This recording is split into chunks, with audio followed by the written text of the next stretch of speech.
SAPയിൽ different മൊഡ്യൂൾസിൽ നമുക്ക് certification എടുക്കാം. അപ്പോൾ നമ്മുടെ സ്റ്റുഡൻസ് ഏറ്റവും കൂടുതൽ ചോദിക്കുന്ന ഒരു ഡൗട്ടാണ് ഏത് മൊഡ്യൂളിനാണ് കൂടുതൽ ഓപ്പർച്യൂണിറ്റീസ് ഉള്ളത്. അതുപോലെ തന്നെ മറ്റൊരു കാര്യം ചോദിക്കാറുള്ളത് ഓരോ സ്ട്രീമിൽ നിന്ന് വരുന്നവർക്ക് വരുന്നൊരു ഡൗട്ടാണ് അവർക്ക് ഏത് മൊഡ്യൂളാണ് കൂടുതൽ ആപ്റ്റായിട്ടുള്ളത്.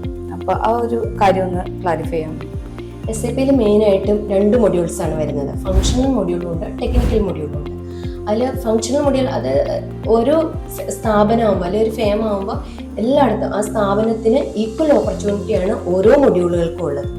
അതിൽ മെയിനായിട്ട് പറയുകയാണെങ്കിൽ നമ്മുടെ ഫങ്ഷണൽ മൊഡ്യൂൾ വരുന്നതിലാണ് ഓരോ സ്ട്രീം ബേസ് ചെയ്താണ് കുട്ടികൾക്ക് അതിൻ്റെ ഓപ്പർച്യൂണിറ്റീസ് കിട്ടുക. അതിൽ MCOM, BCOM, ECCA, CA ആ സ്ട്രീമിലൊക്കെ പറ്റിയ കുട്ടികൾക്ക് വരുന്നത് SAP S/4HANA ഫിനാൻസ്. ആ ഫിനാൻഷ്യൽ അക്കൗണ്ടിങ് സ്ട്രീം അവർക്ക് ആ ഫിനാൻസിനായിരിക്കും കൂടുതൽ സ്കോപ്പ് ഉള്ളത്.